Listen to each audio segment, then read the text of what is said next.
ఏ నాయకుడైనా ప్రతిపక్షం నుంచి అధికార పక్షానికి వెళ్ళాలని కోరుకుంటారు. ఇది చాలా సహజం. అయితే జగిత్యాల జిల్లాకు వచ్చేసరికి మాజీ మంత్రి జీవన్ రెడ్డి ఆత్మగౌరవం అనేటువంటి పేరుతోని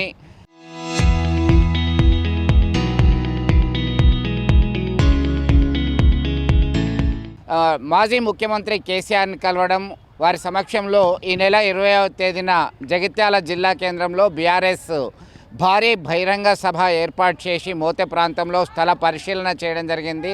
శేష జీవితం వారితో గడపడానికి ఉద్యమ నాయకుడు, తెలంగాణ రాష్ట్రాన్ని సాధించినటువంటి వ్యక్తి నాయకత్వంలో కలిసి పనిచేయడం తన అదృష్టంగా భావిస్తున్నానని స్పష్టం చేశారు మాజీ మంత్రి జీవన్ రెడ్డి. ఈ నెల 20వ తేదీన కేసీఆర్ సమక్షంలో తన ముఖ్య అనుచరులు, ఇతర కార్యకర్తలతో కలిసి దాదాపు వేలాది మందితో గులాబీ కండువ కప్పుకోవడానికి రంగం సిద్ధమైంది. దీనికి సంబంధించి జగిత్యాల నుంచి మోతే వెళ్తున్నటువంటి క్రమంలో ఆ మోతే పరిసర ప్రాంతాల్లో సభా స్థలాన్ని పరిశీలించారు.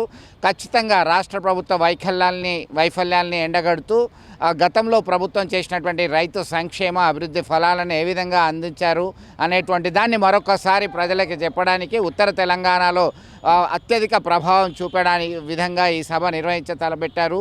దీనికి సంబంధించి ఎల్ రమణ, అలాగే కొరుట్ల ఎమ్మెల్యే డాక్టర్ సంజయ్ కుమార్, జగిత్యాల జిల్లా బీఆర్ఎస్ అధ్యక్షులు కల్వకుంట్ల విద్యాసాగర్ రావు, మాజీ మంత్రి కొప్పుల ఈశ్వర్, జిల్లా పరిషత్ మాజీ చైర్పర్సన్ దావ వసంత, ఇతర నేతలు, కార్యకర్తలు పెద్ద ఎత్తున తరలి రావడం జరిగింది.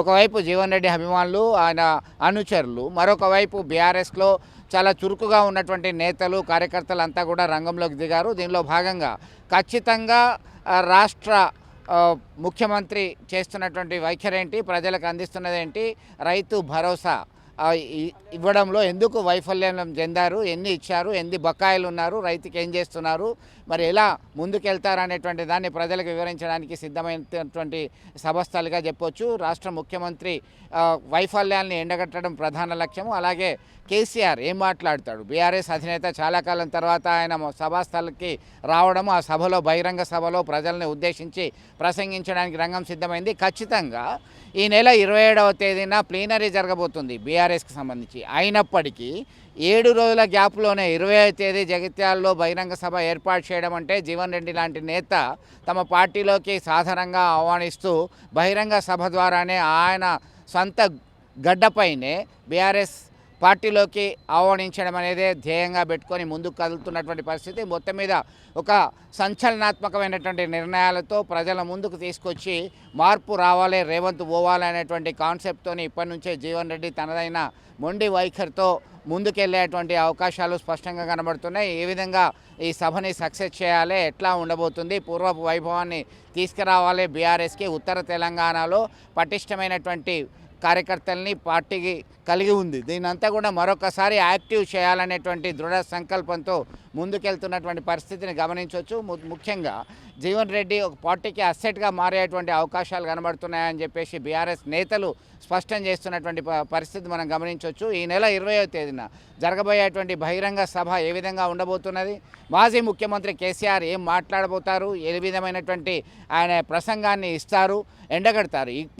ఇప్పటిదాకా ఒక లెక్క, ఇప్పటి నుంచి ఒక లెక్క అనేటువంటి కోణంలో ముందుకు వచ్చేటువంటి అవకాశాలు కనబడుతున్నాయి. ఆయన ఆరోగ్య పరిస్థితి కావచ్చు, ఇతరత్ర కారణాల వల్ల ఫామ్ హౌస్కే పరిమితం అవుతున్నారు, లేదా అసెంబ్లీకి సైతం రావట్లేదు అని పదే పదే అధికార పక్షం నేతలు, ముఖ్యమంత్రితో సహా విమర్శలు, ఆరోపణలు చేసినటువంటి నేపథ్యంలో ఒక్కసారిగా ఈ సభకు రావడము, ఆ తర్వాత కొద్ది రోజుల్లోనే, వారం రోజుల వ్యవధిలోనే ప్లీనరీ జరిగేటువంటి అవకాశం మొత్తం మీద ఒక చైతన్యాన్ని కలిగించే విధంగా, స్ఫూర్తిని రగిలించే విధంగా ఉంటుందా అనేటువంటి చర్చ ఇటు బీఆర్ఎస్ శ్రేణుల్లో, జీవన్ రెడ్డి అనుచరులు తెలంగాణ రాష్ట్ర వ్యాప్తంగా ఆసక్తికరంగా ఎదురు చూస్తున్నారు. ఒక్కసారి వారు ఏం మాట్లాడుతున్నారో జీవన్ రెడ్డితో పాటు కొరుట్ల ఎమ్మెల్యే డాక్టర్ సంజయ్ కుమార్, అలాగే ఎల్ రమణ తదితరులు ఏం మాట్లాడారు, ఎట్లా ధీమాతో ముందుకెళ్తున్నారో చూద్దాం ఒకసారి.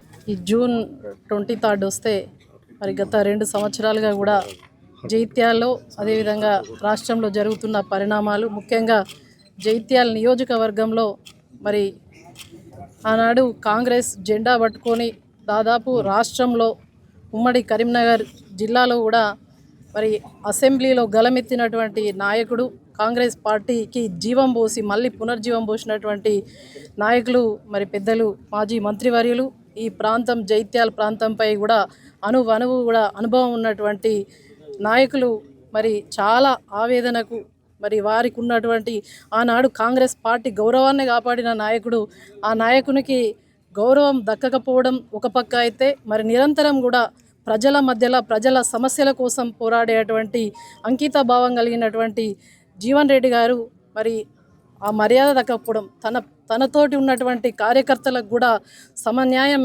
జరగకపోవడం పట్ల చాలా ఆవేదనకు గురిచెంది. అదేవిధంగా ఒక పక్క 6 గ్యారెంటీలు 420 హామీలను మోసపూరిత హామీలు ప్రజలకు చెందట్లేదు, విఫలమైందని చెప్పేసి ఈనాడు మరి తెలంగాణ రాష్ట్రాన్ని సాధించినటువంటి పార్టీ, తెలంగాణ రాష్ట్ర మరి సాధకుడు కేసీఆర్ గారి నాయకత్వంలోనే మళ్ళీ మనం కలిస్తేనే ముందుకు ఈ యొక్క అభివృద్ధి, తెలంగాణ రాష్ట్ర అభివృద్ధి కావచ్చు, జైత్యాల అభివృద్ధి జరుగుతుందని చెప్పేసి భావించి మరి మేమందరం కూడా కేటీఆర్ గారు, వర్కింగ్ ప్రెసిడెంట్ కేటీఆర్ గారి నాయకత్వంలో, మా జిల్లా పార్టీ అధ్యక్షులు విద్యాసాగరరావు గారి నాయకత్వంలో, ఈశ్వరన్న గారు నాయకత్వంలో, అదేవిధంగా మా రమణన్న గారు, ఇక్కడ ఉన్నటువంటి మా ఎమ్మెల్యే సంజయ్ అన్న గారు, మా కొరుట్ల సంజయ్ అన్న గారు, ఇక్కడ ఉన్నటువంటి మా నాయకులందరినీ కూడా ఒక్కసారి కేసీఆర్ గారు అడిగితే కొండంత బలం మనకు జీవన్ రెడ్డి గారు మన పార్టీకి వస్తే వారితో పాటు కలిసి పనిచేయడానికి మేమందరం కూడా సంసిద్ధంగా ఉన్నాం. తిరిగి కేసీఆర్ గారిని ముఖ్యమంత్రి చేయడానికి మనకు అదనపు బలం తోడవుతుందని చెప్పేసి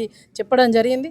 వారు రావడం ఎంతో సంతోషంగా మరి భావిస్తూ మరి కేసీఆర్ గారు నిన్న వారు కలవడం జరిగింది. మేమందరం కూడా వారిని ఇంటికి వచ్చి విద్యాసాగరరావు గారి నాయకత్వంలో మరి తీసుకెళ్ళి కలవడం, మరి వారు చెప్పినటువంటి ఈరోజు మరి యొక్క స్థల పరిశీలన, ఇక్కడ ఉన్నటువంటి జిల్లా స్థాయి నాయకులు పెద్దలందరి సమక్షంలో స్థల పరిశీలన జరిగి ఏప్రిల్ 20 సాయంత్రం 5 గంటలకు మరి మా విద్యాసాగరరావు గారి నాయకత్వంలో ఆనాడు ఈ చేరిక కార్యక్రమం ఉంటుంది. ఏదైనా కూడా మంచి శుభ పరిణామం అని చెప్పేసి తెలియజేసుకుంటూ మరి వారికి, వారి యొక్క అనుచర గణానికి శుభాకాంక్షలు. తెలంగాణ రాష్ట్రాన్ని సాధించిన పార్టీలోకి వస్తున్నందుకు ఈ యొక్క ప్రభుత్వం పైన, కాంగ్రెస్ ప్రభుత్వం పైన అందరూ కూడా చాలా కోపంగా ఉన్నారు. అతి తక్కువ కాలంలో మరి విస్మరణకు గురైనటువంటి పార్టీ, దానికోసం జీవన్ రెడ్డి గారు ఎప్పుడు కూడా ప్రజల కోసం పోరాడడానికి సిద్ధంగా ఉంటూ వారితో పాటు ఒక బిడ్డగా ఇక్కడ ఉన్నటువంటి నాయకులందరితో పాటు కలిసి పనిచేయడానికి మేమందరం కూడా సిద్ధంగా ఉన్నామని చెప్పేసి తెలియజేస్తా ఉన్నాం. జై తెలంగాణ.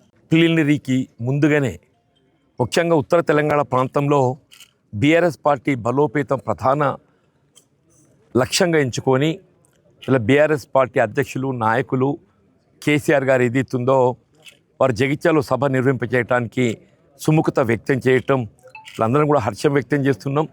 ముఖ్యంగా ఆ సభకు సంబంధించినటువంటి ఏర్పాట్లు, స్థల పరిశీలనను వాళ్ళ పరిశీలించడానికి ఇక్కడికి వచ్చినటువంటి బీఆర్ఎస్ పార్టీ జిల్లా అధ్యక్షులు, మిత్రులు, మాజీ శాసనసభ్యులు విద్యాసాగరరావు గారు, మాజీ మంత్రివర్యులు, వారితో పాటుగా దశాబ్దాల తరబడి నాకు తోడు నిలిచినటువంటి యొక్క రాజకీయ సహచరులు, మిత్రులు, చిరువభిలాషులందరూ కూడా నేను హృదయపూర్వకంగా నమస్కారాలు చెప్తూ, రాష్ట్రంలో మారుతున్నటువంటి ఒక రాజకీయ పరిణామాలు మనం గమనిస్తూ చెప్పండి. ఇప్పుడు ఎప్పుడైనా కానీ మనం మార్పు అనేది బెటర్, ఒక మంచి కొరకు జరగాలని చెప్పి కోరుకుంటామే. ఇలా 2023 సాధారణ శాసనసభ ఎన్నికల్లో అంతవరకు సుదీర్ఘంగా మరి తెలంగాణ రాష్ట్ర పురోభివృద్ధి కొరకు తెలంగాణ రాష్ట్ర ఉద్యమ నాయకుడైనటువంటి ఒక కేసీఆర్ గారు చేసినట్టుగా కృషి అందరం గమనించి కూడా ఏదైతుందో మరి ఇంకా మెరుగైన పాలన కావాలి అనే ఒక భావనతోని మరి అప్పుడు కాంగ్రెస్ పార్టీకి అవకాశం కల్పించడం జరిగింది. కాంగ్రెస్ పార్టీకి అవకాశం కల్పించబడినప్పటికీ కూడా కేవలం ఈ 2.5 సంవత్సరాల కాలంలోనే ఇవాళ అదనంగా ఏదైతుందో మేలు అనుకూర్చవలసింది పోయి ఏదైతుందో గత దశాబ్ద కాలంలో కేసీఆర్ గారి సారథ్యంలో ఒక ఉద్యమ నాయకుడిగా వారు ఏదైతుందో ముఖ్యంగా తెలంగాణ రాష్ట్ర పురోభివృద్ధి కొరకు రైతాంగమే కానీ, రైతు కూలీలే కానీ, దళితులు, బలహీన వర్గాలు, నిరుపేద సంక్షేమే కానీ, ఆడబిడ్డలకు సంబంధించే కానీ మరి చేపట్టే కార్యక్రమాలను కొనసాగింపులో ఏదైతుందో నిర్లప్తత, నిర్లక్ష్యంతో ఇవాళ ముఖ్యంగా రైతాంగం ఏదైతుందో రోడ్డు పడేట పరిస్థితి ఏర్పడని చెప్పంటున్నాం. వారు ఆనాడు ఏదైతుందో రైతాంగానికి కేవలం మద్దతు ధర కల్పనే కాదు, మద్దతు ధర కల్పనతో పాటుగా పెట్టుబడికి తోడ్పడాలనే ఒక భావనతోని దేశంలో ఎక్కడ లేని విధంగా ఏదైతుందో రైతు బంధు కార్యక్రమాన్ని ప్రవేశపెడితే ఇలా రైతు బంధు, రైతు భరోసా అనే ఒక నెపంతో ఏ విధంగా నీరుగార్చబడుతుంది, మధ్యలో 2 పంటలు ఏదైతుందో మరి అది అమలు చేయబడలేకపోవటం, ఇప్పుడు కూడా ఈ రబ్బీకి సంబంధించిన ఖరీఫ్ వస్తుంది, మళ్ళీ కొత్త ఖరీఫ్ వస్తుంది, ఇంతవరకు ఏదో రబీకి సంబంధించినటువంటి ఒక రైతు భరోసా కల్పించబడలేకపోవడం చెప్పంటున్నా. ఇలా రైతాంగాన్ని ఈ దేశానికి పట్టాడు అన్నం పెట్టేవాడు రైతు అని చెప్పంటారు. అటువంటి రైతు పురోభివృద్ధి ప్రధానంగా ఎంచుకునేది ఎత్తుందో దేశంలో ఎక్కడ లేని విధంగా రైతు బీమా కార్యక్రమం అమలు చేసిండ్రు. ఆడబిడ్డలకు ఏది ఇస్తుందో మరి తోడ్పడే విధంగా కళ్యాణ లక్ష్మి కార్యక్రమాన్ని అమలు చేసిండ్రు. ఇలా పురిటి నొప్పులతో బాధపడేటువంటి ఒక తల్లికి ఏది ఇస్తుందో కేసీఆర్ కిట్ అందింపజేసిండ్రు. ఆ కార్యక్రమాలన్నీ కూడా వాళ్ళు నీరు కార్చబడుతుందని చెప్పంటున్నా. ఈ 2 సంవత్సరాల కాలంలోనే కాంగ్రెస్ పార్టీ తిరోగమన చర్యగా మరి రాష్ట్రాన్ని వెనక్కి నెట్టడంతో మరి నాలాంటి వాడు ఏది ఇస్తుందో దశాబ్ద తరబడి కాంగ్రెస్ పార్టీతో పనిచేసి కూడా భవిష్యత్తు కాంగ్రెస్ పార్టీలో అంధకారం కనబడుతుందని చెప్పంటున్నా. భవిష్యత్తు కాంగ్రెస్ పార్టీలో అంధకారం కనబడుతుందని చెప్పంటున్నా. ప్రజలకు ఇచ్చిన ఒక వాగ్దానాలు ఇవి కూడా నెరవేర్చబడలేకపోవడంతో ఏదైతుందో మరి అలాంటి ఏ మార్పు కావాలనేటువంటి ఒక భావనతోని కాంగ్రెస్ ప్రభుత్వాన్ని ఏర్పాటు చేసుకోవడం జరిగిందో వాళ్ళు కేవలం 2 సంవత్సరాల కాలంలోనే ఏదైతుందో మార్పు కావాలి, ఇలా రేవంత్ రెడ్డి గారు పోవాలి, కేసీఆర్ గారు రావాలి అనే ఒక నినాదం ఇలా ప్రజల నుండి వస్తుంది. ఇది ప్రజల నుండి వస్తుందని చెప్పంటున్నాను నేను. కాంగ్రెస్ పోవాలి, బీఆర్ఎస్ రావాలనే ఒక నినాదం ప్రజల నుండి వస్తుందని చెప్పంటున్నా. ఏదైనా బీఆర్ఎస్ మరి కేసీఆర్ గారు వారితో నాకు ఉన్నటువంటి ఒక అనుబంధం అంటే సుదీర్ఘ అనుబంధం అని చెప్పంట. ప్రజా జీవితంలో వారితో నాకు ఉన్నటువంటి ఒక సుదీర్ఘ అనుబంధం, భిన్న అభిప్రాయాలు కలిగి ఉన్నప్పటికీ, భిన్న రాజకీయ వేదికల్లో మేము ప్రజా జీవితం కొనసాగింపబడ్డానికి ఇప్పుడు ఏదైతుందో మిత్రుడు అన్నట్టు ఏదైతున్నదో రేపు ఎవరే కానీ అధికార పార్టీలో చేరాలని చెప్పని ప్రయత్నిస్తారు. వీళ్ళు మనకు కావాల్సింది ఏదైతుందో ప్రజాక్షేత్రంలో ప్రజల పక్షం నిలబడి పోరాటం చేసే ఒక పార్టీ కావాలి. ఇలా ప్రజాక్షేత్రంలో ప్రజల పక్షం నిలబడి పోరాటం చేసే ఒక రాజకీయ పార్టీ అది వాళ్ళ కేసీఆర్ గారి సారథ్యంలో బీఆర్ఎస్ పార్టీ కనబడుతుందని చెప్పంటారు. ఆనాడు తెలంగాణ రాష్ట్ర ఏర్పాటు సాధన కొరకు వారు ఏ విధంగా నడుం బిగించి వారు ముందుకు నడిచిండో ఇలా వారి నాయకత్వంలో వారి సారథ్యంలో ఏదైతుందో ఇలా వారికి తోడుగా నిలిచి ఇలా ప్రజల పక్షం నిలబడి ప్రజా సంక్షేమం కొరకు ప్రజాహితం కొరకు ఏదైతుందో పోరాటం చేసేటువంటి ఒక మరి అవకాశం పొందడానికి కొరకు మరి కేసీఆర్ గారితో కలిసి ప్రయాణం చేయాలని చెప్పి భావించటం నేను ఒక విధంగా నా ఈ శేష జీవితంలో అయితే నాకైతే అదృష్టంగా భావిస్తామని చెప్పండి. నేను వారితో కూడా ఇదే విషయం చెప్పడం జరిగిందని చెప్పి అంటున్నాం. ఏదైనా మనం మంచిగా జరుగుతుందన్న మరి ఏదో ప్రస్తుత పరిస్థితుల్లో ఎవరైనా కానీ మంచి కావాలని కోరుకుంటాం. నేను ఆశించిన మంచిని అక్కడ పొందలేకపోయినప్పుడు ఈ భవిష్యత్తు తెలంగాణ ప్రజానీకానికి సంక్షేమానికి ఎవరు పాటుపడతారో వారి సారథ్యంలో పనిచేయడం నా వంతు బాధ్యత భావిస్తానని చెప్పి అంటాడు. వారు జగిత్యాలకు వస్తున్న సందర్భంగా రేపు 20వ తారీఖు నాడు ఏదైతుంది ఇక్కడ మరి పెద్ద బహిరంగ సభ ఏర్పాటు చేయాలనేటువంటి సంకల్పంతో వారి సమయాన్ని కేటాయింపు ఇచ్చినందుకు మరి హృదయపూర్వకంగా ధన్యవాదాలు చెప్తున్నాను. ముఖ్యంగా ఈ సమావేశము ఇలా కేవలం జగిత్యాలకే పరిమితమని కాదు, యావత్ ఉత్తర తెలంగాణ ప్రాంతానికి చెందినటువంటి ఒక ఈ వేదికను అందరం కూడా కలిసికట్టుగా దీన్ని సఫలీకృతం చేసుకోవాలి. ఈ సభా వేదిక ఎంపిక కొరకు ఏదైతుందో మరి మిత్రులు విద్యాసాగర్ గారి యొక్క జిల్లా అధ్యక్షుడు వారి సారథ్యం లోపల మిత్రులు కొప్పులీశ్వర్ గారు, మాజీ మంత్రివర్యులు మిత్రులు రమణ గారు, సంజయ్ గారు, సోదరి వసంత గారు, బాపిరెడ్డి అన్న గారు, ఉమ్మక్క గారు, ఆ అమ్మాయి కూడా మాజీ జిల్లా పరిషత్ అధ్యక్షురాలకు సేవలు అందించింది. తప్పకుండా ఈ సభ అనేది ఏదైతుందో ఈ ప్రజా వేదిక ఇది ప్రజా ఆకాంక్షకు ఇది అద్దం పట్టే విధంగా ఉంటుందని చెప్పంటాం. ఈ వేదిక ప్రజా ఆకాంక్షకు అద్దం పట్టే విధంగా ఉంటుందని చెప్పిన ఒక భావన వ్యక్తం చేస్తూ నేను సెలవు తీసుకుంటాను. జై తెలంగాణ. ఆ 2 ప్రభుత్వాలు దాదాపు 24 నెలలు 28 నెలలుగా పరిపాలన సాగిస్తున్నటువంటి పరిపాలన తీరును ప్రజలు అర్థం చేసుకున్నారు కనుక వాళ్ళు ఇచ్చినటువంటి హామీలు అమలు చేయకుండా చెప్పినటువంటి విషయాలను ఆచరణ తీసుకురాకుండా ఆ పరిపాలన వైఫల్యాలను ఒక వేదిక కావాలని చెప్పని రాష్ట్రంలో ఉండేటువంటి బీఆర్ఎస్ పార్టీ నాయకత్వం అంతా కూడా ఆలోచన సమయంలో పెద్దలు జీవన్ రెడ్డి గారు దాదాపు 45 సంవత్సరాల సుదీర్ఘ రాజకీయ అనుభవం, పంచాయతీ సమితి అధ్యక్షులుగా జీవితాన్ని ప్రారంభించి శాసనసభ్యునిగా, రాష్ట్ర మంత్రిగా వివిధ హోదాలలో సేవించినటువంటి రాష్ట్రంలో రైతాంగానికి పేద సేవించినటువంటి ప్రధానంగా జగిత్యాల జిల్లా జగిత్యాల ప్రాంతంలో ఉన్నటువంటి వాళ్ళకు వారు ఈ మధ్యలోనే జరిగిన రాజకీయ పరిణామాలకు అనుగుణంగా రాజీనామా చేయడం, మేమందరం కూడా వారు మాతో కలిసి పనిచేస్తే చాలా బాగుంటుంది, గౌరవప్రదంగా ఉంటుంది అనేటువంటి భావన మాకు వచ్చినప్పుడు వారు ఆలోచన చేసి పెద్దలు కేసీఆర్ గారితో నిన్న కలిసి పెద్దలు కొప్పులీశ్వర్ గారు, పెద్దలు విద్యాసాగరరావు గారు, సోదరుడు సంజయ్ గారు, సోదరిమణి దావసం సురేష్ గారు, పార్టీ నుండి నాయకత్వం అంతా కూడా ఆహ్వానించడం, దానికి అనుగుణంగా వారు నిర్ణయం చేసి 20 ఏప్రిల్ నాడు సాయంత్రం 5 గంటలకు పెద్ద ఎత్తున బహిరంగ సభ నిర్వహించాలా. ఒకవైపున వారి చేరిన సందర్భంగా శుభ సందర్భంగా వారిని ఆహ్వానిస్తూ ఇక్కడ అందరం కలిసికట్టుగా ఉండి రాష్ట్రంలో పెద్దలు కేసీఆర్ గారిని మళ్ళీ తిరిగి ముఖ్యమంత్రి చేయాలని ఏకైక లక్ష్యంతో ముందుకెళ్లాలని, బీఆర్ఎస్ పార్టీని తిరుగులేని శక్తిగా తయారు చేయాలనే దాంట్లో మేమందరం కూడా పాటుపడతాం. దానికి అనుగుణంగా ఉత్తర తెలంగాణలో బీజేపీకి పెద్ద ఎత్తున అవకాశాలు రావడం, లోకసభ సభ్యులు కావడం, అదేవిధంగా కేంద్ర మంత్రి కావడం, అయినా కానీ కేంద్ర ప్రభుత్వం ద్వారా ఎటువంటి పనులు జరగడం లేదు, ఒక పైసా కూడా రావడం లేదు. ప్రజా సమస్యలను పూర్తిగా విస్మరిస్తున్నారు కనుక వాటన్నింటినీ ఎండగట్టడానికి పెద్దలు కేసీఆర్ గారు వచ్చినట్టయితే రాష్ట్రంలో ఉండేటువంటి కోట్లాది మంది ఎదురుస్తున్న సందర్భంలో ఇది ఒక శుభపరిణామాన్ని భావిస్తున్నాం. రాబోయే కాలంలో 28లో జరిగేటువంటి అసెంబ్లీ సాధారణ ఎన్నికలలో పెద్దలు కేసీఆర్ గారిని తిరిగి ముఖ్యమంత్రి చేయడంలో మేమందరం కూడా కలిసికట్టుగా ఉండి ఈ ప్రాంతంలో ఉండే అన్ని అసెంబ్లీ స్థానాలు, లోక్సభ స్థానాలు గెలిచే విధంగా కూడా కార్యక్రమాన్ని గ్రూపులో వేసుకొని అది అంకురార్పణ అవుతుందని చెప్పని మనసారా భావిస్తూ ధన్యవాదాలు.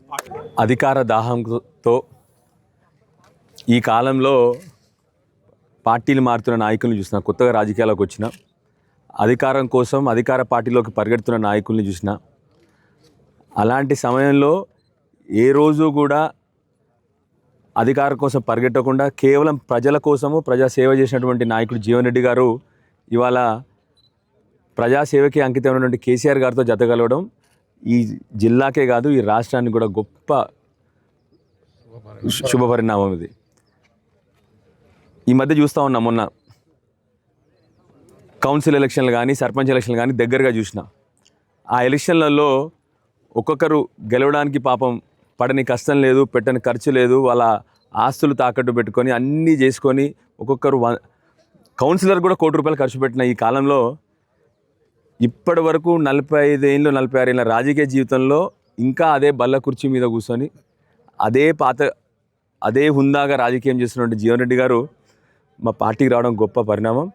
ఎందుకంటే కేసీఆర్ గారు ఆ రోజు ఎట్లా అయితే ఉద్యమం మొదలుపెట్టినారో, ఆ రోజు కేసీఆర్ గారి మీద పోటీ చేసినా కూడా కానీ కేసీఆర్ గారు రాజకీయం పట్ల ఉన్న గౌరవంతో వారి వల్ల కేసీఆర్ గారిని జతగలిసినారు. ఆ రోజు కేసీఆర్ గారి మీద పోటీ చేసినా కూడా కేసీఆర్ గారు చేసే పద్ధతులు, కేసీఆర్ గారికి రైతుల మీద ప్రేమ ఉన్న, కేసీఆర్ గారికి ప్రజల పట్ల ప్రేమ, ఇవన్నీ కూడా చూసి ఇవాళ జీవన్ రెడ్డి గారు మా బీఆర్ఎస్ పార్టీలో చేరడం జరిగింది. ఈ కాలంలో అధికార పార్టీ నుంచి అపోజిషన్ పార్టీకి రావడం అంటే అపోజిషన్ పార్టీ మీద ఉన్న గౌరవం ప్లస్ రెండోది తన ప్రజల పట్ల తనకున్న ప్రేమ, కేవలం బీఆర్ఎస్ పార్టీ ఆ పనులు చేయగలుగుతుంది కాబట్టి వారి వల్ల బీఆర్ఎస్ పార్టీలో చేరుతూ ఉన్నారు. ఇంతకుముందే రమణ గారు చెప్పినట్టు ఇవాళ ఇక్కడ పార్లమెంట్లో బీజేపీ సభ్యులున్న, కేంద్ర మంత్రులు బీజేపీ వాళ్ళైనా ఇప్పటి వరకు తెలంగాణ కోసం ₹1 పని చేయలేదు. వారికి కావాల్సి అది కూడా ఒక అధికార పార్టీ, వారికి కావాల్సి అది అందులో కూడా పోవచ్చు, కానీ లేదు. కేవలం బీఆర్ఎస్ పార్టీయే ప్రజలకు న్యాయం చేయగలుగుతుంది, కేవలం బీఆర్ఎస్ పార్టీయే రైతులకు న్యాయం చేయగలుగుతుంది అని చెప్పి వారికి పూర్తి నమ్మకం ఉంది కాబట్టి ఇవాళ బీఆర్ఎస్ పార్టీలో చేరుతూ ఉన్నారు. ఇవాళ మా జిల్లాకు మా రాష్ట్రానికి కూడా ఇంత గొప్ప నాయకుడు, ఇంత మంచి నాయకుడు మా బీఆర్ఎస్ పార్టీలో చేరడం మంచి శుభపరిణామం. తప్పకుండా మేమందరం కూడా వారి పద్ధతుల్లో, వారు చూపించే మార్గంలో అందరం కూడా నడుస్తామని చెప్పి తెలియజేస్తూ ఉన్నాం. Thank you. జై తెలంగాణ.